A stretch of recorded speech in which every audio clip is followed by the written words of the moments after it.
गाढगङ्गाचलोद्वहाय नमः। गाढावगाढजलधये नमः। गाढप्रज्ञाय नमः। गतामयाय नमः।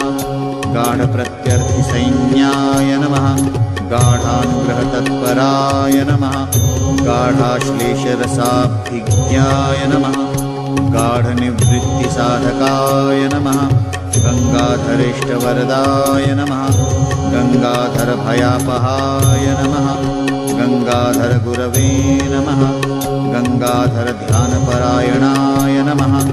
गंगाधरस्तुताय नमः। गंगाधराराध्याय नमः। गतस्मयाय नमः। गंगाधरप्रियाय नमः। गंगाधराय नमः। गंगाम्बुसुन्दराय नमः।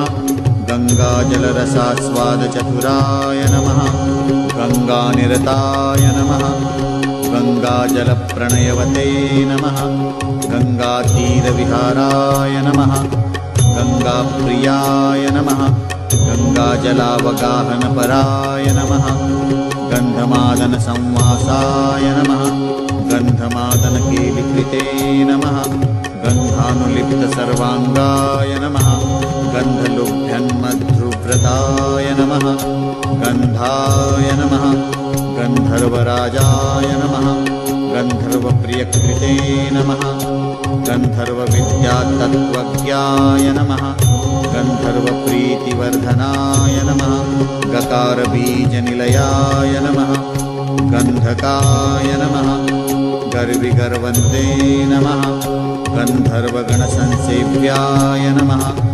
गन्धर्ववरदायकाय नमः। गन्धर्वाय नमः। गन्धमातङ्गाय नमः। गन्धर्वकुलदैवताय नमः। गन्धर्वसञ्चयक्षेत्रे नमः।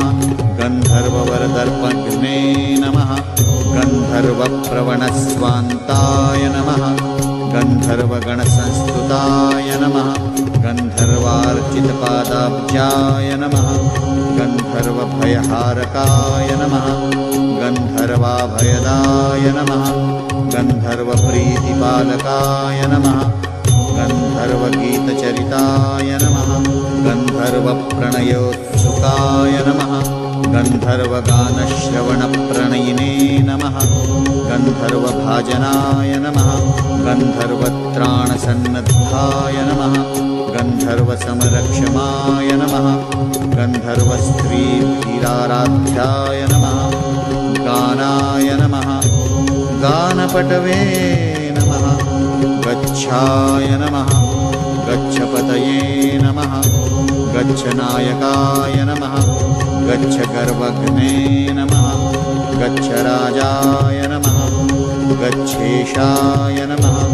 गच्छराजनमस्कृताय नमः। गच्छप्रियाय नमः। गच्छगुरवे नमः। गच्छत्राणकृत्योद्यमाय नमः। गच्छप्रभवे नमः। गच्छचराय नमः। गच्छप्रियकृतोद्यमाय नमः। गच्छातीतगुणाय नमः। गच्छमर्यादाप्रतिपालकाय नमः। गच्छधर्त्रे नमः। गच्छभर्त्रे नमः। गच्छवन्ध्याय नमः। गुरोर्गुरवे नमः। गृत्स्याय नमः। गृत्समदाय नमः। गृत्समदाभीष्टवरप्रदाय नमः। गीर्वाणगीतचरिताय नमः। गीर्वाणगणसेविताय नमः। गीर्वाणवरदात्रे नमः। गीर्वाणभयनाशकृते नमः। गीर्वाणगणसङ्गीताय नमः। गीर्वाणारातिसूदनाय नमः।